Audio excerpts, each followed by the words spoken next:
Everyone, welcome to a special edition of Vicious Chats. I'm Tim Vicious. With me today, two contributors of the Main Event Network, Green Circle, and making his three-time return, the Great Brown Hope Alejandro. Guys, how y'all doing? I'm good. It's Saturday. Ain't got to be at work today, so let's talk wrestling. I am also well, thank you. All right, so the big reason why we're here is we're talking about the Vince McMahon documentary. It dropped as of when we're recording this earlier in the week. I don't know about you guys, but I binged it out within like 2 days. And and let me ask you guys, what were your big takeaways from it? Oh man. I only got through 2 episodes because I got annoyed quick. It's a lot of Hogan. And yeah, exactly, pretty much. But I don't know. It feels more like so far with what I've seen so far, it feels like it's more of a Hulk Hogan praise kind of thing to sway from what's actually going to be going on, is what I've been hearing from other shows, other little podcasts here and there. So, I'm going to finish the rest of it, but I don't like what I see so far. I'm a little annoyed, but I get it. I see the purpose of it. You got to fill out a 6-hour show, so I have seen 0 of it, but I am very familiar through just being a wrestling fan, and so my wife has been listening to this book on tape about the rise in Vince McMahon, and so like a lot of these stories I've heard on social, I've either already heard about or like the Tony Atlas stuff or stuff like that I've already heard. But the only surprise to me in the whole thing is I didn't know that the stories I was hearing about the Booker was Pat Patterson, which is unfortunate because I thought Pat Patterson seemed cool, but I was wrong. The Patterson stuff I heard about before, what was it, about 5 or 10 years back? But here was the thing that they kind of glossed over, and I'm not trying to like vindicate Pat or anything on this, but when the issue broke with Pat, he purposely chose to leave the company because, in his own words, he was saying, "No, I'm going to go because I'm going to settle this. If and when I come out on top on this, then I'll be more than happy to talk to you guys." So just from a business standpoint, and I know a lot of times I may wind up sounding like I'm going to try and sound like I'm defending, but I'm just trying to explain the reasoning, because a lot of the stuff, it's stuff, if you listen to a lot of podcasts or interviews or read the books, as wrestling fans, we're all going to know. But I don't know, but I looked at it as, okay, this is going to be from the same guys that did like the Tiger King series. So they're going to break this down for people who aren't wrestling fans. Somebody who may just be a casual fan or hasn't watched in like 15 or 20 plus years. Yeah, they're trying to, what I got from the intro, that they're trying to humanize Vince McMahon. So they're trying to make it seem like, oh, well, he came from his struggles. He had issues with his dad. This is where it came from and whatnot. His dad not wanting him to succeed. So they're creating, a platform to make him seem human to people who don't know about wrestling, who don't know about Vince McMahon. But he's not human. That's the of course not. We know that. Yeah, I still swear at some point in the year 3000, we're going to see a Vince McMahon in a jar, like in Futurama, trying to start some robot wrestling company. Nah, it doesn't need to be in a jar. Didn't you hear what he said? He does not have a human brain. He has 3 computer brains. So, as an autistic guy, I can sympathize and I understand in that sense because my brain works almost in that kind of way. I'll think one thing and process 2 different other thoughts in regards to that. But that's just, no. Like I said, I'm not trying to sympathize or sound like I'm defending them. It's just there are some things I kind of understand. If you read between the lines on what's being said. Yeah. Okay. But I want to go back to the before we get further. You brought up Pat Patterson. Do you guys remember watching Legends House? Remember what? watching Legends House, WWE. Yeah, yeah, I remember that. That's the part that got me. Pat, Tony saying that, but then at the same time, being more than open with doing Legends House with Pat, like. Yeah, because if you look at the difference between the interviews they conduct in the Vince McMahon show, these are interviews they're prepared for, that they've probably written for. They've come prepared. Somebody looked over it. Okay, well, this is what you're going to say, blah, blah, blah. But the thing about Legends House is that they put these guys together with a bunch of alcohol in the house, too.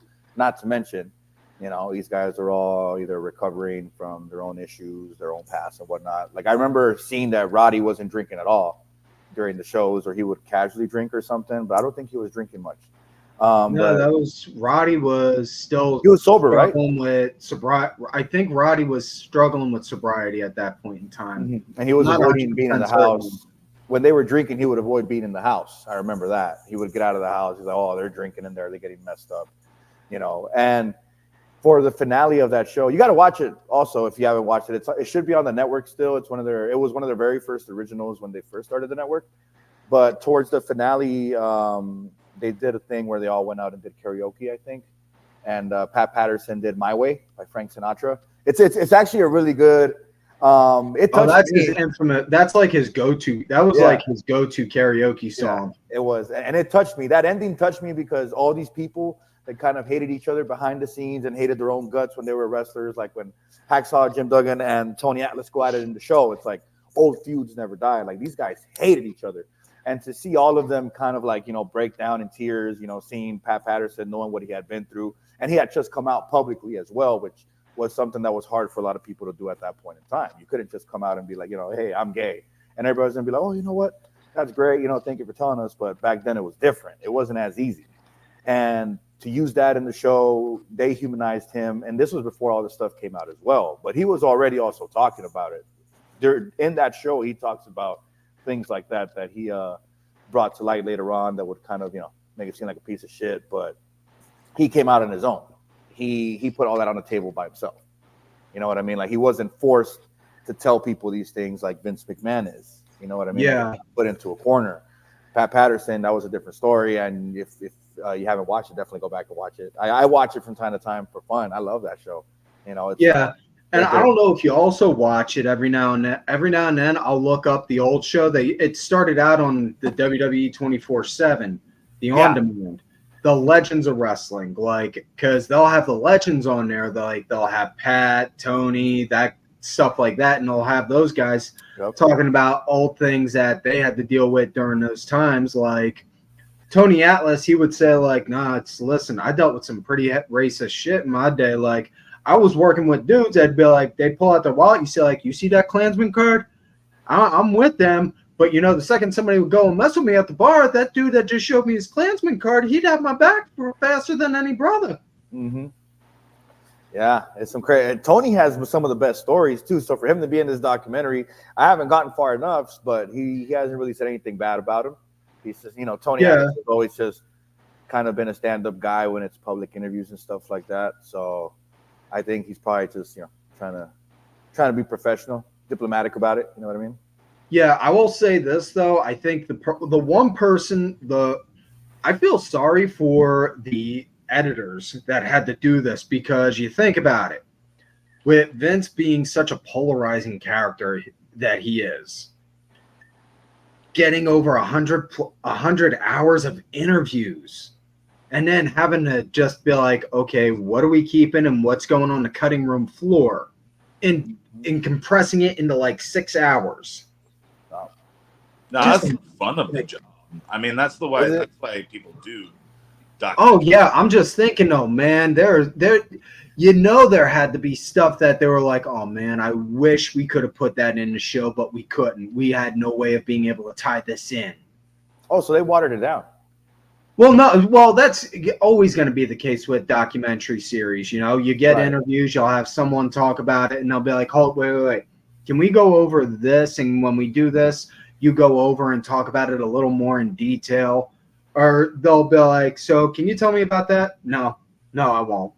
And they'll just, it's, little things like that. I kind of learned when I was in school, when I was in college, when doing with filmmaking, is a lot of times they'll do that kind of stuff just because with documentary series, they're trying to highlight what their idea of the story is. Okay. Yeah, because the way they promoted it made it seem like there was going to be some shit that's like, oh, we can't have this get out. You know what I mean? Yeah. So, you kind of go in thinking that there's no filter. I mean, yeah.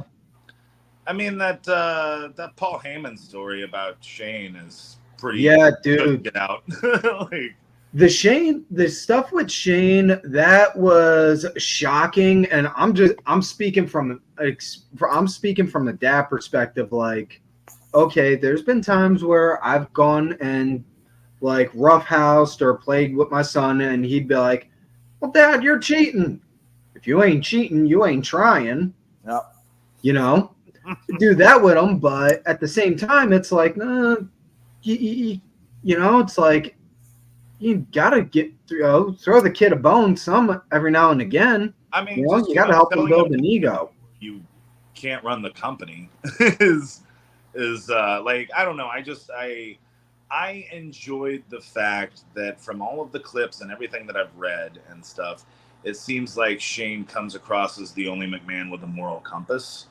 And I think just like someone who like genuinely wants their dad's love and realize they can't get it and are just trying to be a decent person, I guess, in a family of monsters. And that may not be the real case. Like maybe Shane O'Mac is just as much garbage as Vinny. But you know, like the documentary, from what I understand, and every clip I've seen, really shows how always my favorite McMahon. Here Comes the Money, still one of the best entrance themes of all of wrestling. Here comes the money. Here comes the money. From the chain. Classic. I hope they play that one tonight. I know they're going to play it tonight. Oh man. All right, so I don't know if you guys. I'm sorry. Go ahead. Oh, I was just going to say that I just like. It was vindicating for me. Just like I didn't like the other McMahons. I didn't like Stephanie because I was a teenage boy and I listened to why I shouldn't like Stephanie McMahon. And in retrospect, I regret those inner thoughts. But you know, I never liked Vince because he came off as exactly the kind of person that Vince is. And I really like Shane because Shane seemed like a decent version, like Vince, but a human. You know, if that makes sense. Yeah. Almost like if he had a conscience. Yeah. Now, that being said, who knows? By the time this comes out, everybody could be like, oh, hey, what about this time Vince ran over a puppy and threw it in a preschool yard or whatever? Or Shane, I mean. Yeah. You know, like that may come out, and yeah. I may be proven a fool, and Shane was always evil. But at least the documentary, what we're talking about here today, I think... Shane's the best in the world. Don't forget. Oh yeah, right. Yeah. Oh, not just the best in the world. Hold it, if I may. The best. Inventor of the custom inventor. There we go. There you go. I don't know about you guys also, but yeah, anytime they had Bret Hart on there, it's just I cringed. I cringed because Bret constantly was just making it about himself right away on anything. I mean, but that's Bret though. I know it's just from Bret. At this point though, what's the point with it? What's the point with him anymore? Like if you're gonna, I don't get it. I just don't get it with Bret on that because everyone knows Bret's always going to wind up finding a way to circle back to saying it's all about him or how Goldberg's a piece of shit or on how he got screwed over in Montreal. It's because he's right. It's true. He may be right, but he's boring. But he's also available and cheap.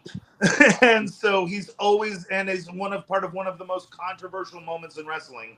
So he's gonna always be invited to these dumb things, you know, and whether he's got anything interesting to say or not, because he can be bought easily, you know. And he always has something interesting to say about Vince McMahon. Yeah. So there's that too. I don't know if you guys noticed with any of the shots when they had Dave Meltzer in there, but I was I was flabbergasted at not the fact that Dave Meltzer was in it, but the fact that Dave Meltzer's office was clean. Was anyone else shocked on that, or was it just It might me? have been a studio office. You know what? I wouldn't be surprised if that was the case. No, like, you call this an office? Like, no. We're going to set you up. Just bring your laptop so it looks like it's yours. You know what I mean? It doesn't surprise me that Meltzer was in it because they needed some people in there to talk about how everything is wrong. That's all he does. Yeah. You know, so that's, I mean, they needed somebody to cut to go, no, actually 78,000, you know, and you know, but spot on. Oh, thank you. I work on my Meltzer. It's all in the nasally. Just make it nasal. Yeah. Actually. Now my sources are telling me that you know the show will only sell 300, even though there's going to say it has 783. Yeah.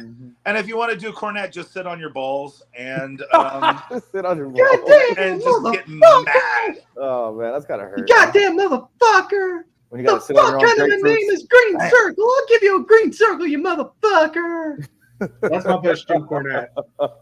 I got slammed by a cornet lackey one time, the thumb wrestling stuff, and it was so hilarious because I had to go through and find out all the various inside baseball wrestling references because they called us like a dirt league or whatever, and I had to go like look up all these Jim Cornette references, and I'm like, so I listened to like a lot of corny podcasts to figure out why I was getting called all these things, and I'll tell you what, that is an angry man.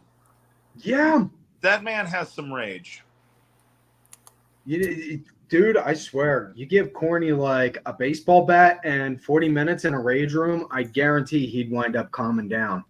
I don't know that he would. I don't know. I mean, you've heard his thing about just put him in a match with Bronson Reed. There we go. That'll cool his ass off. There we go. Hit him with a tennis racket. No, like you've seen that interview. I think it was from Who Killed WCW, where he was talking about how his wife has orders that. That was on Dark Side of the Ring with Russo. Yeah, that she's to pour a jar of his piss on his grave. Yeah. If she doesn't, she's out of the will or whatever. Oh no! It was that his goal is to outlive Vince Russo and piss on his grave, and he gave his wife specific instructions. If he's unable to do it himself, she's got to wheel him out to it so that way he can. Gotcha. Yeah. Damn. And his own argument was, and hate is a hell of a motivator. Yeah. Man, I thought I hated people. That is a lot. No, I don't have I don't have that level of hate. Yeah, it just feels like enough hate to where you can brush it off and not even worry about it. So I wouldn't even call most of what I have hate, just very angry. Yeah, I think hate's just the right word because it's quick and straight to the point. You just say hate. You don't have to explain anything. You don't have to say, well, I'm very angry at them, or I'm not in a good particular mood towards them. So yeah, I mean, my grandmom always taught me hate and love are the same emotion. They're being shown different ways. So I always go and I'm like, nah, I'm not gonna waste my time trying to hate something. If I don't like it, I don't like it. I'm not gonna give it the thought of day, and I brush it off and move forward. We can hate Vince McMahon. Well, yeah, but then there's the argument, like I just said, if you're doing that, then you may low key be showing that you're loving them. True, but. Yeah, so it's outside of those, like, I don't know about you guys, like, Chapter 6, Episode 6 was, like, really when they started getting more into the current stuff that's going on now. Like they moved, like, talking about moving into the PG, going away from the TVMA into PG, and then, you know, making the network, signing with Peacock, doing PLEs instead of pay-per-views, and then making it this, that, and the other, this deal, that deal, and then eventually selling the company. So that's when, and I don't know about you guys, but I think a lot of people, like my timeline, it wound up showing a lot of people mad because they were wanting more. And I'm just sitting there thinking, guys, as much as I'd like more too, it's still under federal investigation. They're not going to disclose nothing until they get until they get all their shit in a row. And years Last time they tried jumping like this was in like 94, 95 with the steroid trial, and look on how well that went. Yeah. Yeah, that guy's fucked. He's gonna need some really good lawyers, but he's got money, so you don't have to be right or wrong. You just have to have really good lawyers. But his money is finite now. It's no longer infinite. Oh yeah, but he's got money, but it's gonna get eaten up by the lawyers. Like, I guarantee he's probably got stocks in other companies and something. And I'm sure he's got all kinds of like hoards of gold and silver. Like that guy's got money for centuries, and I wouldn't be surprised if he has like some Scrooge McDuck like vault, like buried 12 feet underneath his house. That's not accounted for. Alejandro, what do you think the payment was for those 2005 Danbury Mint trading cards that they put out for WWE? Probably some gold bars. Danbury Mint. They know how to do work. They know how to do business. They don't know how to make trading cards, but they know how to do business. But that's all you need, really. And that's what I learned from my current job, is that a lot of investors, people looking to pay less taxes, they'll invest in gold and silver. Oh yeah. It's like, why would you take $30,000 to pay the IRS when you can buy $30,000 worth of gold? And from what I looked at in history and charts, because I like looking at charts and stuff. That's fun. I love Microsoft Excel, by the way. I'm an expert. And literally the first thing you told me, by the way. Like, I'm not even like kidding. Back when I had the Excel spreadsheet for the Matt Relic collection. Boom, there you go. They're just so pleasant to look at. Better. Yeah, they're so pleasant to look at. You make a pivot table, you move things around. You're like, oh, you want to look at this? I got you. You need a graph? Boom. You and my wife would get along very well. Nice, very nice. But so I saw the difference in the gold price. Back then it was, I think, just about 1,000 an ounce, something like that. So if this guy took a bunch of his money in that point in time, which he was making millions for sure, you got to think about maybe at the least he could have done 100,000 a year. And to this day, as of yesterday, it's almost at 2,700 an ounce. So he would have bought $300,000 worth of gold in a span of 10 years. To see it hit the price it hits today, he's got an easy $600,000, $800,000 to sit there if he were to spend just $100,000 worth of gold 3-4 decades ago. Well, he would have done that at least before the divorce. So he's probably got stockpiles of that stuff, So he's not stupid, like there's millions coming in. He's paying people under the table. Like, you don't just magically get that money. That's the thing. He is evil, but he's not stupid.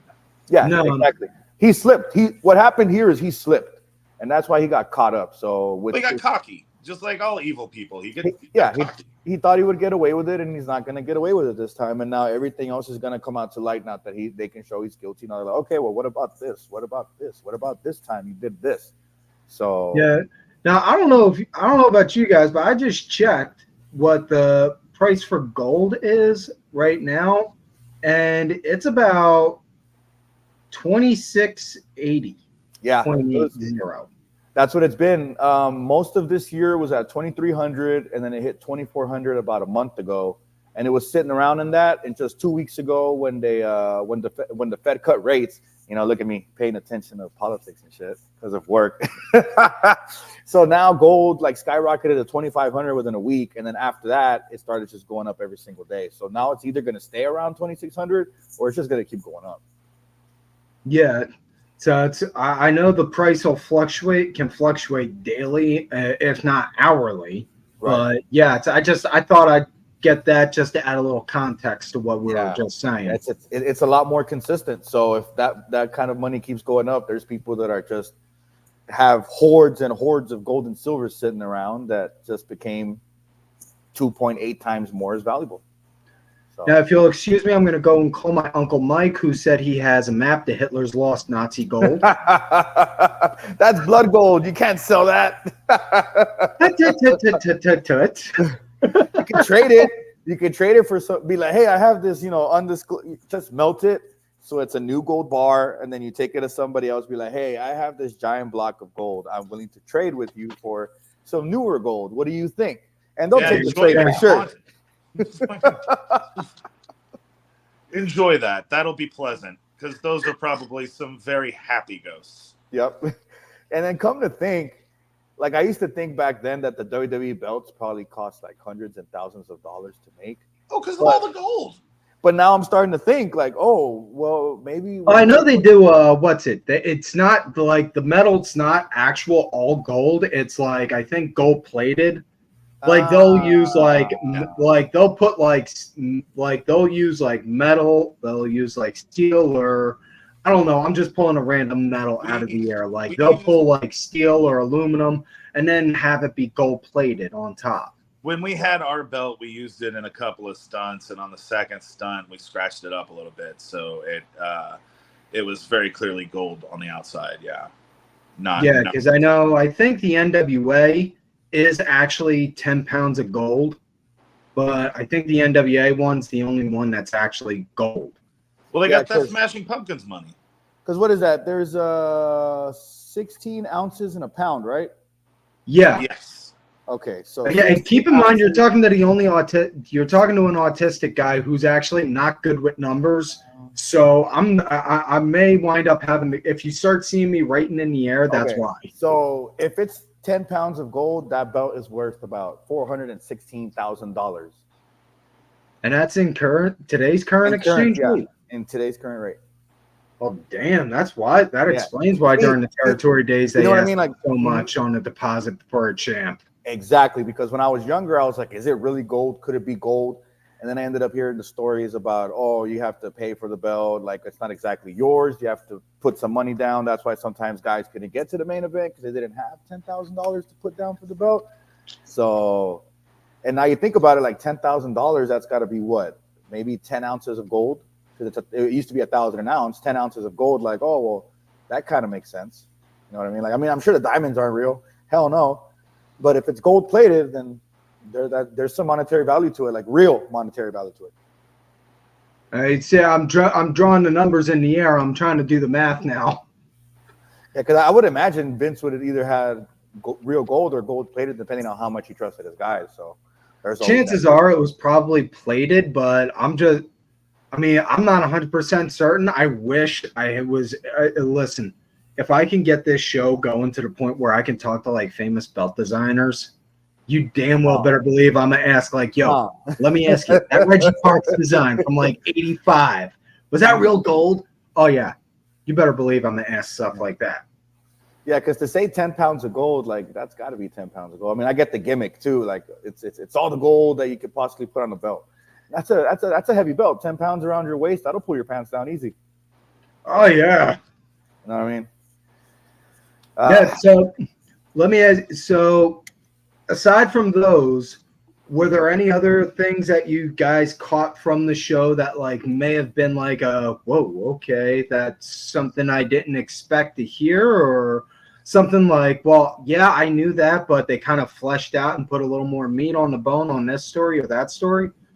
Not really. I mean, anybody who's paid attention to any sort of dirt sheets has heard the story about Vince wanting to have the storyline where he impregnated his daughter. Like, all of the craziest stuff is stuff that I'm like, yeah, that's. I was surprised they brought up the incest story. More to the point, I was also surprised on how they brought up Benoit.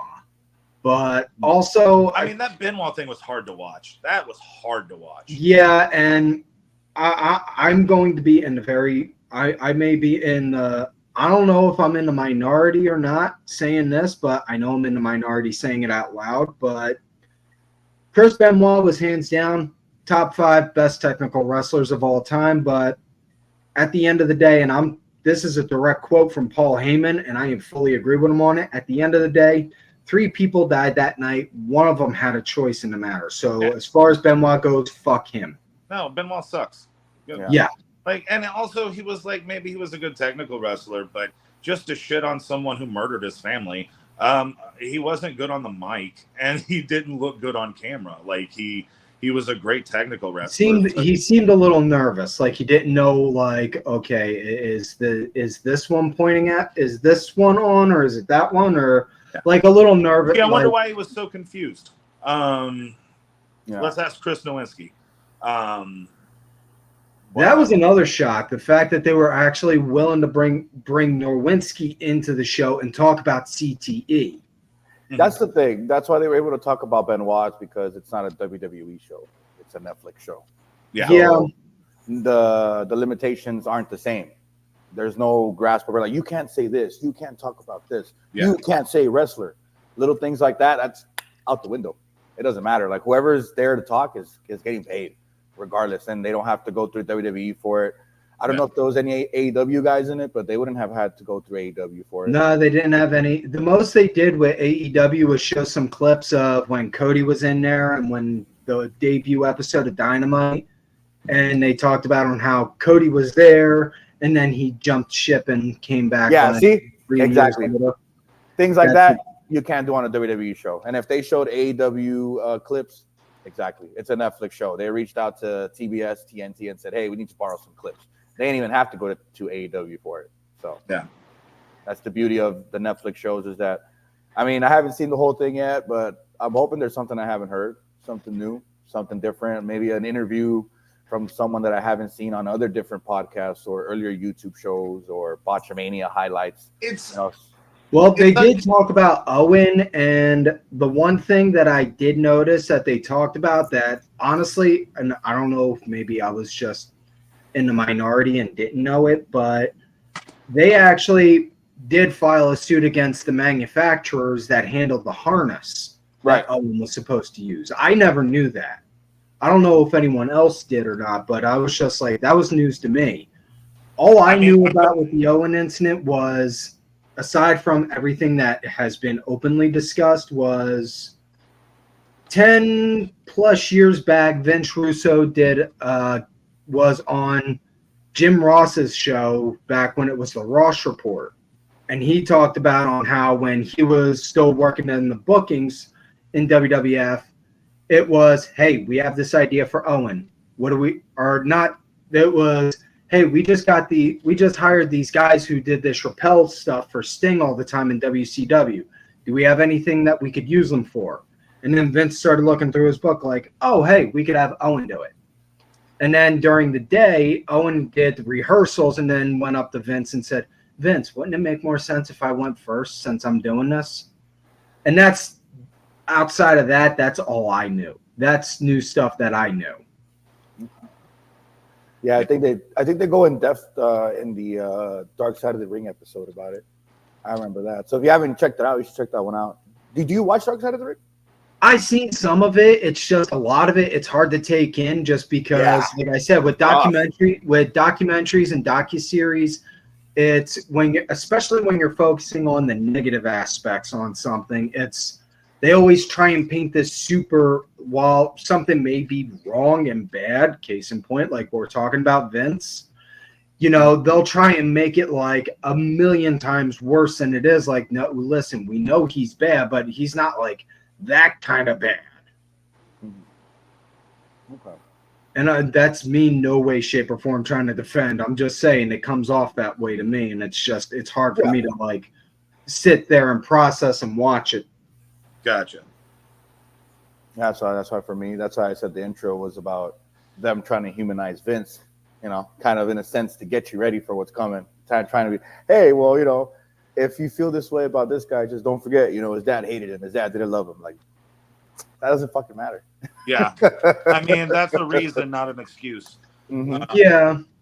Yeah, I mean, I've known dudes that didn't grow up knowing who their dad or their mom or either parent were.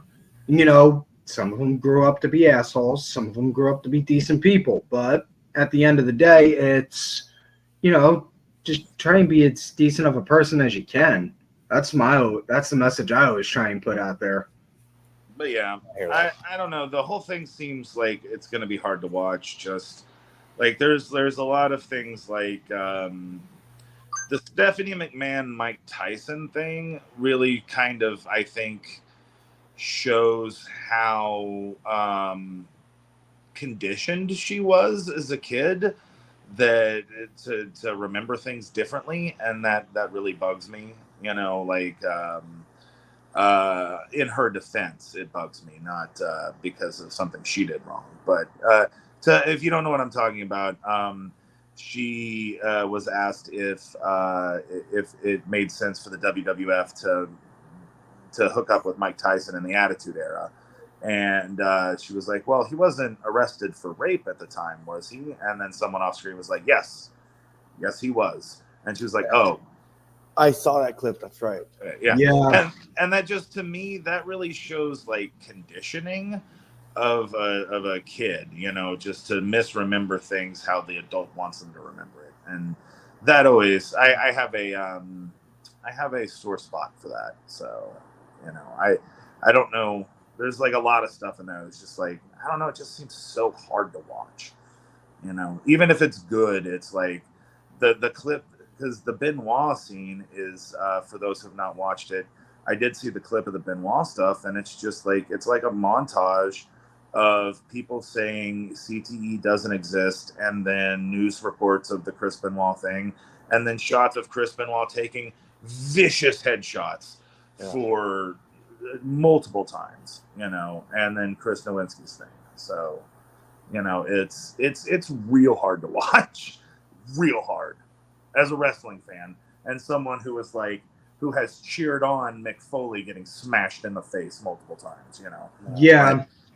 Like to this day, I still refuse to watch that I Quit match just because how Mick's with the Rock got turned into scrambled. Yeah, I refuse to watch it just because of how Mick's head got turned into scrambled eggs after that match. Yeah.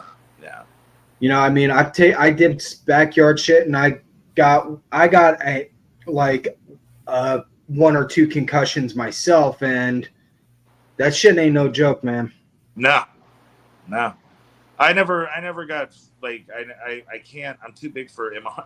I tried to get an MRI recently, and I'm too big for the machine.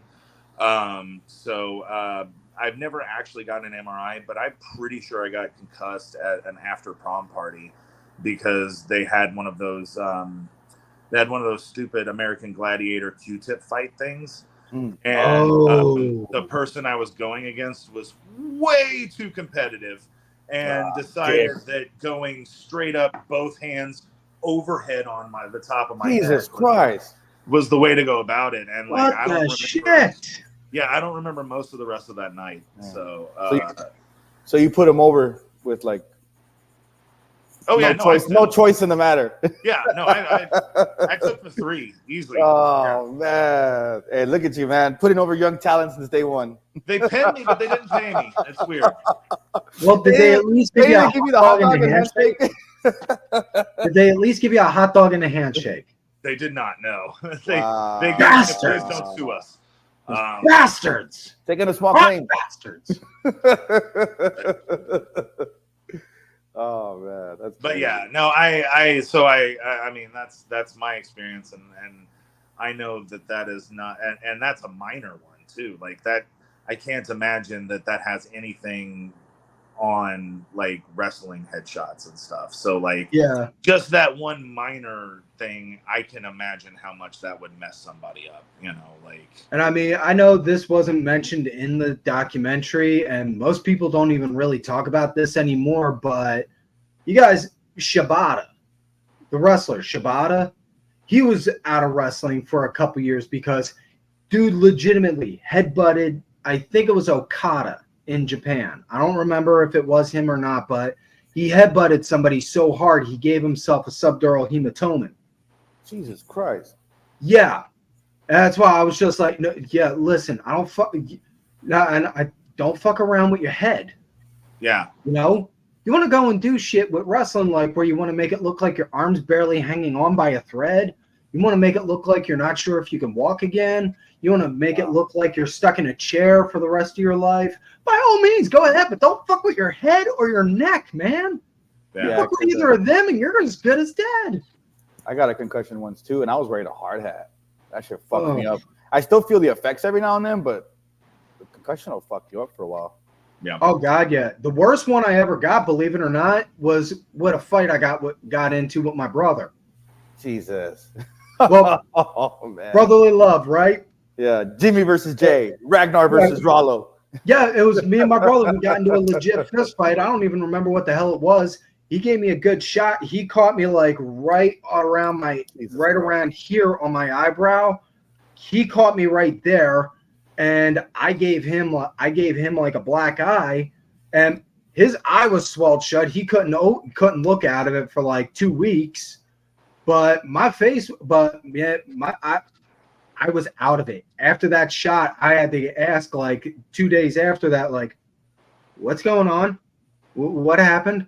Because that was the worst concussion I ever had. Oh, that's gotta hurt like nobody, like everyone was like, you don't remember what's the last thing you remember? So-and-so? That was like 2 days ago.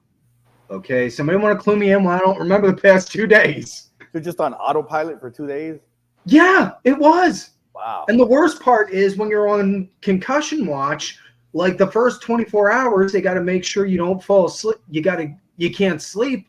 Otherwise, you run the risk of like brain death, going on getting brain dead. Yeah. Man, that's insane. 2 days on autopilot? I didn't even realize I was. Wow. So you just came back to life like just out of nowhere. Yeah, I woke up the one morning and I was just like, what's going on? Last thing I remember, I was like you respawned somewhere else. I was cleaning the house, and then and then we got into a fight. Jeez. You put him over and the concussion. Yeah. Yeah. Let it not be said. I'm not afraid to put someone over, man. Hell yeah. I am not afraid to put somebody fucking over. Unfortunately, it's at my own expense, but I'm not afraid to.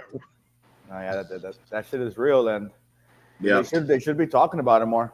You know, there's still some guys running around that got out of wrestling that probably still don't wrestle anymore. Have you guys seen the show Heels? No, I haven't sat down to watch it yet. Okay, I highly recommend it. Heels? No, with Atnell. Yeah, Stephen Amell. Yeah, Stephen Amell and Alexander Ludwig, I think is his name, the guy who always plays like the entitled brat. It's a really good show. It's based on wrestling. It's an underground territory kind of thing, the indies. But it's actually pretty cool because they touch like sensitive subjects, like the guy that's washed up, the guy who thinks he is the shit, the guy who thinks he's bigger than he really is, the giant inflated head of ego of a promoter. There's different things, and then there's the entitled brat who wants to get his way because his dad owned the promotion, blah blah blah. Sure. But in the second season, they have an episode where they go to one of those wrestling conventions, and they have like all the old school guys there. He's like, "Oh my God, that's this guy. Oh my God, that's that guy." And then one guy walks in, and he's like, "Oh, you used to be this guy," and he just looks at him and kind of walks away.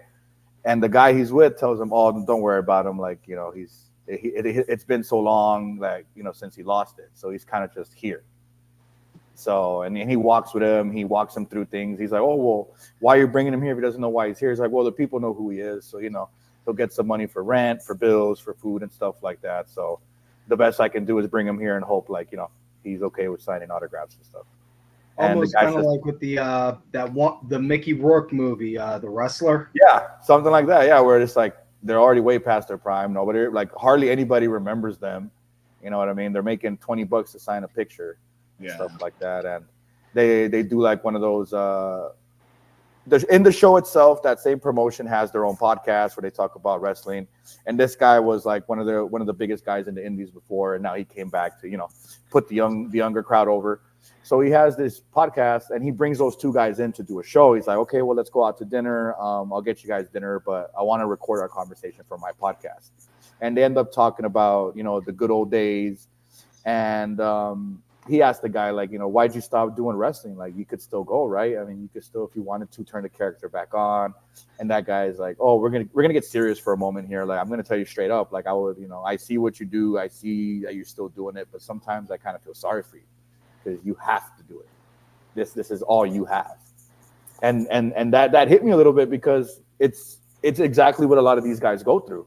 It's the guys that we see in the Vince McMahon show that are, in the last stages of what they could use their careers for. Like, they have nothing left. Vince McMahon left them nothing.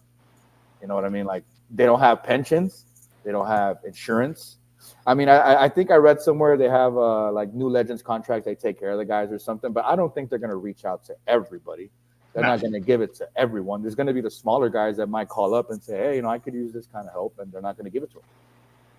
And they were doing that paid rehab program thing too. Remember that? Where they were paying for people's program rehab. Yeah, because I think the most infamous ones that they've done, at least to my memory, is Scott Hall and Jeff Jarrett. Right. And then DDP, that's why DDP started DDP Yoga, was to kind of like help them out because nobody else was. So these guys are all on their own. Vince McMahon's got a TV show about him, which he's obviously going to make millions off the royalties. So, I mean, nonetheless, this is still a Vince McMahon show. He's still getting paid for it. Boy, if only Raisin Balls Jabroni wasn't such a fucking tattletale. Or if Iron Sheik had broken his leg when he had the chance. Yeah, he should have. Iron Sheik should have just broken Hulk Hogan's leg. Hulk Hogan, you're lucky I not take Mr. Vern Gogna's money. You're lucky I not break your fucking leg in the fucking Madison Square Gardens. I love watching those podcasts of him just going off on Hogan. Every single one, like there's 20 or 30 of them, but every single one, it's still funny, and I still fuck every April 20th. I always repeat happy 420 and fuck the Hulk Hogan. Yep. Fuck the Hulk Hogan. It's like if Jinder Mahal put over Seth Rollins. Without Jinder Mahal, there'd be no Rollins Mania. So remember that. Yeah. Quick subject change, but Hook officially retired the FTW title, but we all know the real reason is because he fused Jinder. Exactly. Jinder's coming to AEW, and he didn't want to lose it to Jinder. So just had to get that out there. Hell yeah.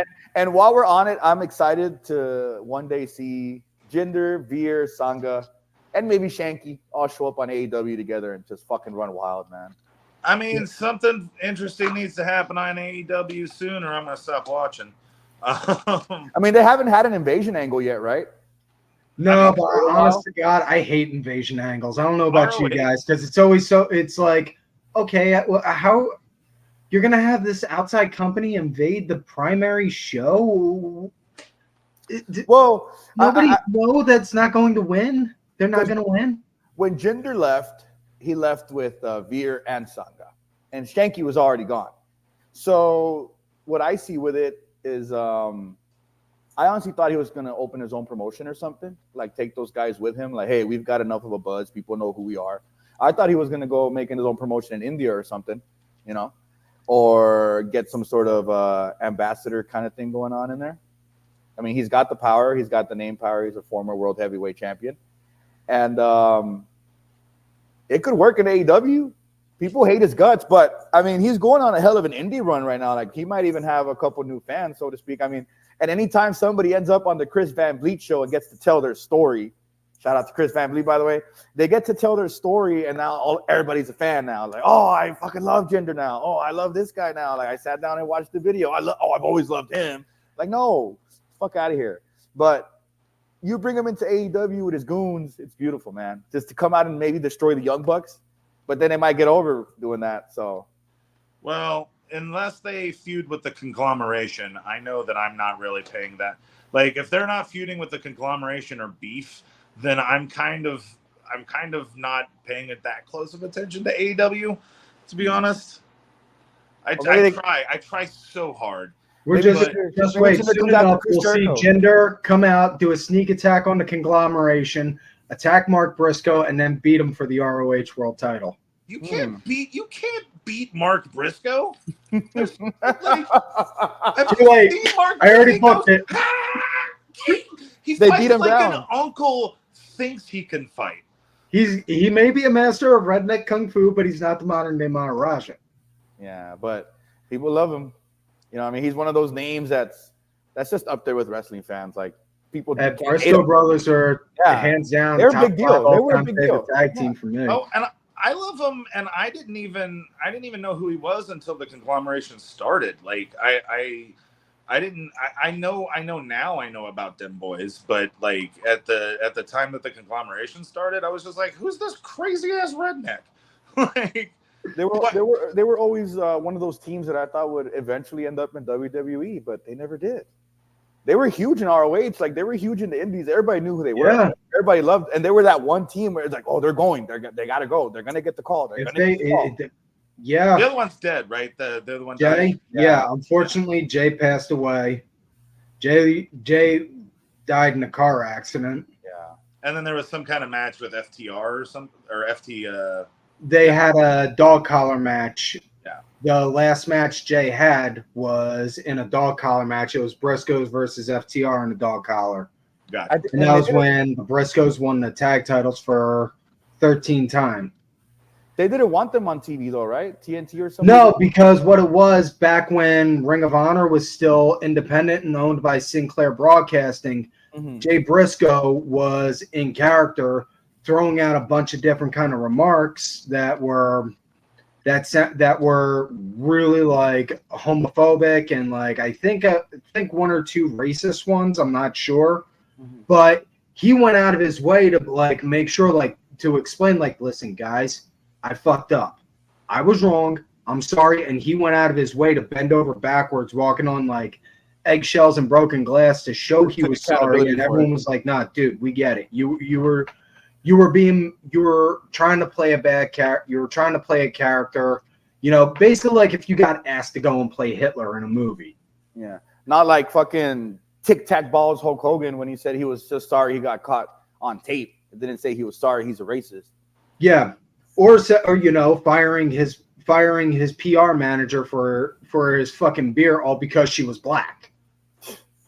Fuck like, no, dude, did you see that news? He really did. He did?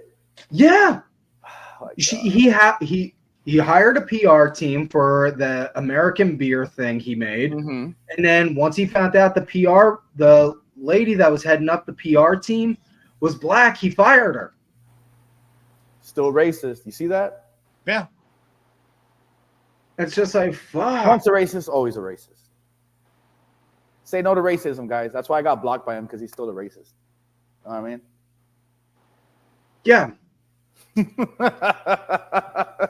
Fuck the Hulk Hogan. Fuck him.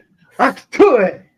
And I really wanted to skip the first episode because they was just like slobbing all over fucking Hogan's knob, letting him say whatever he wanted, putting himself over. Yeah, there was a lot of that, but at the same time, I'm like, yeah, unfortunately, you got to go over that part in the history. Sylvester Stallone saw me. He saw me and he wanted me. Yeah. Oh, god damn. Look at him. Those arms. Oh, my God. Veins. Yep. The vascularity. What did he call him? Chic gold or something, or silky gold? I forget, but Vince was golden like a god. He said, I'll have to watch it again, but he said something while he was announcing Hogan going into the ring. I was like, God damn. Skin of a hot dog, hair of a blonde Chinese man. Yeah.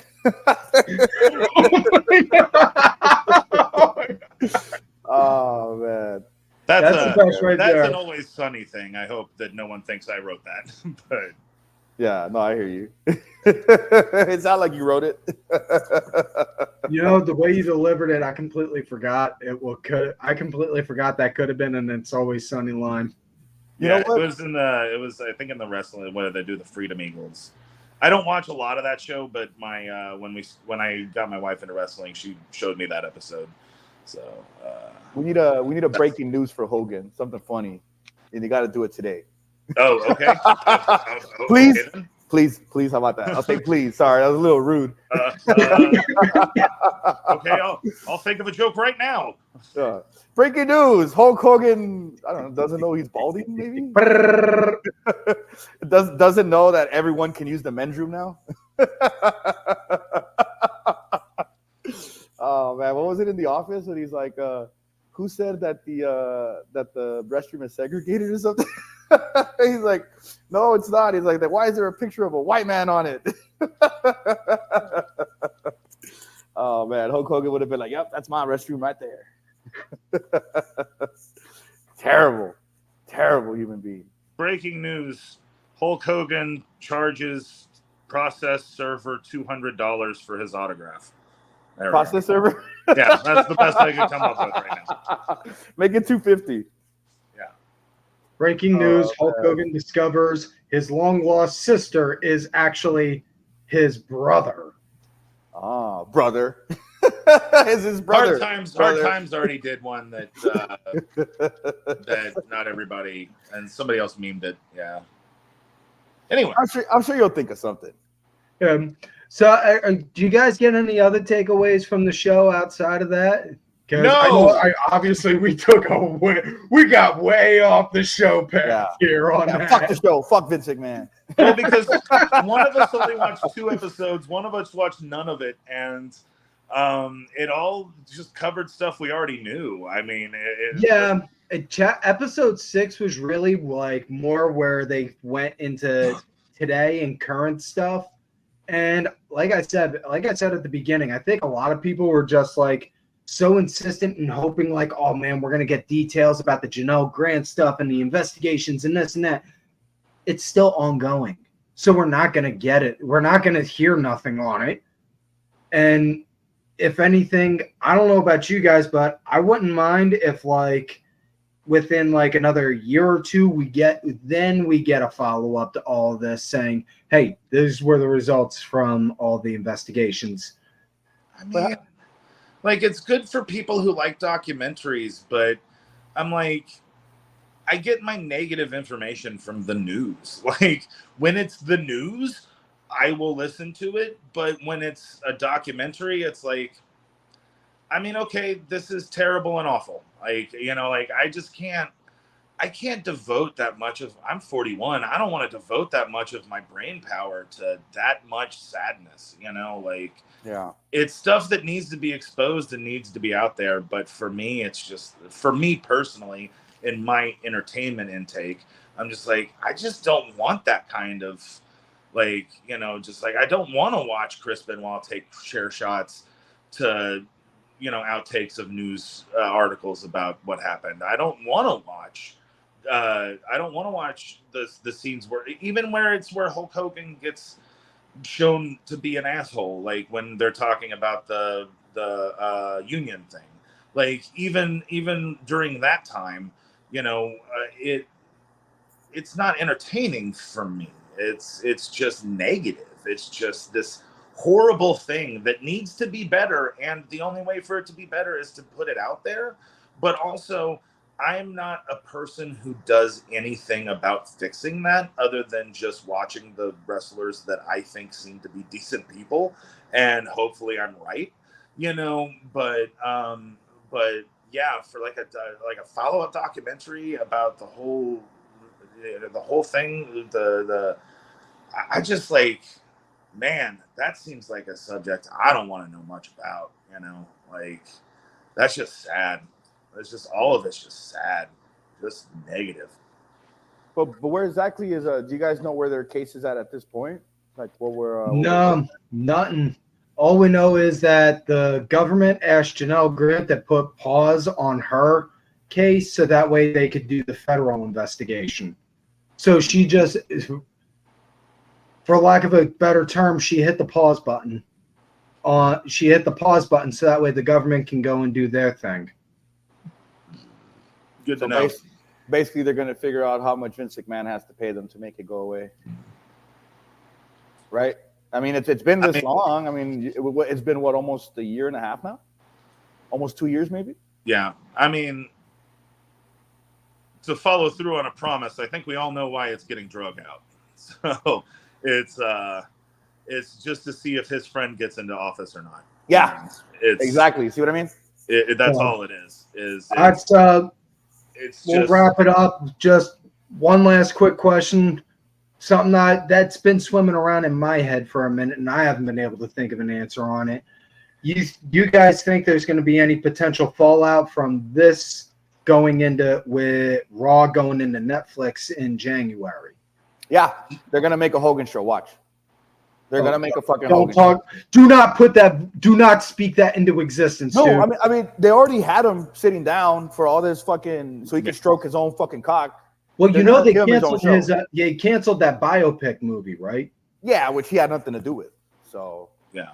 You know, they canceled that biopic movie what was it? They were going to have the dude that played Thor, Chris Hemsworth. Yeah, he was. Yeah, they canceled that movie. I mean, no, I don't think there's like, yeah, I agree that the biggest outcome is going to be that nothing really is going to change. I think the WWE has, I think WWE and TKO have done too good a job at distancing themselves from him at this point, where it's just like, yes, his name is all over the past, but they made sure to wipe it off the future, you know. So I don't really think that, other than nothing changing and nothing getting better, for the wrestlers themselves, and you know, their benefits and all of that, you know, all of the stuff you'd want from someone who entertains you by putting their lives on the line, you know. I other than nothing changing in that direction, I don't think anything bad is gonna affect the product, you know. Like, the product's gonna be the same. I guess with the exception of now, once it goes to Netflix, the only thing that's going to change is that it's easier for me to pause it and go to sleep and then finish it in the morning, because 3 hours is way too long for a wrestling show. But you know, so that's all. Yeah, because I think it'll lead to a lot more work with Netflix and WWE, because you look at Peacock and WWE, and what the WWE network was before Peacock is that they had their own original programming. So Netflix is going to want it, just like Peacock wanted their own digital programming from WWE. Netflix is going to want the same thing. So we're not going to get like WWE 24. We're not going to get that for an hour. Now it's going to be maybe 2-3 hours. We'll probably get documentaries on guys that helped start the business, because it's going to be Netflix's own thing now. So they're going to want to be like, oh, well, we own WWE streaming for Raw. Now we also have the network, but let's get you a documentary on the one who started it all. And it's going to, they already did Vince. They're going to do Hulk Hogan. Oh, they're going to do a 30-on-30 style thing. Yeah, exactly. They're going to get Ric Flair. They're going to, whoever's still here and can talk about wrestling and WWE in any kind of light that they could use for their programming, they're going to get those guys. And this sounds like I'm saying a joke, like it's a callback to earlier in the episode, but as long as Jim Cornette and Vince Russo can talk, there will be documentaries on wrestling. You know? Yeah. And they're going to get big paydays because this is Netflix. So yeah, everyone's going to be watching it regardless of where their loyalty lies with WWE or AEW or whatever. That's going to be the thing that changes with WWE programming now, is that we're going to get programs just like this. Yeah. Where there's no boundaries as to what they can talk about, who they can talk to, and what they can show. So it's going to be good for the product. I mean, we might even end up getting sometime down the line an event where AEW and WWE work together, and out there sharing each other's footage and stuff. So, I just don't want that. I just don't want that. That's the thing we say in this house, is that AEW is where the real wrestling is. I don't want to watch real wrestling. I want to watch a circus with explosions and you know, like, I want my goofy wrestling. Yeah, I don't watch wrestling for wrestling. I watch wrestling for the dramatics. Otis ripping his shirt off and doing the caterpillar. Almost like that, Yeah, I don't care how good Will Ospreay is. He's boring on the mic. You know, like, it doesn't bother. You know, so like I watch AEW, but I watch it for a different thing than I watch WWE for. So I'm hoping that doesn't even ever really happen. You know, like it. That was an offshoot of what you asked. What you asked had nothing to do with what I just said, but I just I hear that a lot, and I don't ever talk about that. But I'm just I just don't want AEW and WWE to work together. Like, oh man, you didn't let it all out. Let her rip. Oh no, that's all I had to say. Was just you know, I watch each one for different things, and I don't think that either one does the other one very well. You know, like I think that while many wrestlers in the WWE could compete in AEW style wrestling, that's not what they do day to day. They do the entertainment style wrestling. Right. And I see people in AEW who, the reason I've been all up about Beef lately is because he's the first person I've seen for the first time who I'm like, this dude's awesome. Like he's doing the wrestling and the character. Like, that's perfect. You know, like, he absolutely should not be wasting away in Ring of Honor. Like, there needs to be a Beef appearance in WWE or TNA or something, you know? Yeah. So that's all. That's all I had to say about that off-topic discussion. discussion. Oh, well, guys, thanks for taking the time to be on here. Y'all, you guys hear me say this all the time, but thank yous for being on. You guys could have been out there doing a million different things, but you chose to sit here. You always got my thanks for that. And you guys are always welcome back on the show at any time. Any plugs or anything you guys want to get out there, by all means, the floor is yours. When are we putting this up? I'm going to get this, once we're done recording, I'm going to hit start editing and I'm going to get it up there as quick as possible. Let's go, baby. All right, well, cheap plugs. Everybody tune in to Vicious Chats on Tuesday mornings, right? Yeah. Monday. Oh, no, it's every other Wednesday. I thought it drops on Tuesday. No, it's every other Wednesday. The rants are on Tuesday morning. That's what I'm thinking of. Well, watch. It's all good. It's all good. Every Tuesday morning. I got a lot of vicious things I put out there, It's my favorite show every Tuesday morning. It's part of my ritual. So hopefully everybody makes it a part of yours. But, I just write a lot of blogs. I got stories and stuff. So follow me on Twitter. Follow me on Instagram. You'll get access to, whatever I write through there. Shout out to the Main Event Network for giving us the platform to do that. And, of course, don't forget to check out Breaking News with Green Circle, y'all. If you guys aren't following him, follow him as well. He's got breaking news every source of the day. He just broke the news the other day that Booker T is finally again aware of his surroundings. And he said, wow. Follow. That's all I have is follow my socials. I do on Twitter. I will do the Main Event News articles. On Instagram, I mostly post clips from old VHS tapes because that's the other hobby I have. I also make trading cards, which you can buy at my Square site. All of that stuff you can find links to in the bios of my various socials. So Green Circle Y'all, at Green Circle Y'all, or DuggTradingCards.square.site. Go back and look at the links and the last time I was on this show, and see all of the things that we talked about then, because there's a lot of stuff I used to do so that is still good. So hey, I still swear that thumb wrestling promotion would make a hell of a kids show, man. Dude, if they bring back Saturday morning cartoons, that'd be one, like, hands down. If I was running a network, bringing back Saturday morning cartoons, that'd be one of my that'd be like one of my tentpole shows. Well, thank you. I would have special guests on there, get Jack Black to do like thumb Nacho Libre or something. Yes, like that. And then we get some of those convention guys we were talking about, who seem to be pretty cheap right now. There you go. It's coming for a quick 10-minute bit. Yeah, get them. Right, hard thumb, like Bill Goldberg thumb. Oh my God, Bill Goldberg thumb just super kicked. Yeah. Oh no. Oh no, not Bret Hart. And now I'm gonna get attacked by Bret Hart fans all over. 4 out of 10. 4 out of 10. 4 out of 10. That's what you get. Oh man. All right, guys. Thank you for taking the time to come on. I appreciate it. Do it again, y'all. It's a nice circle here, so let's have some fun again. See you guys.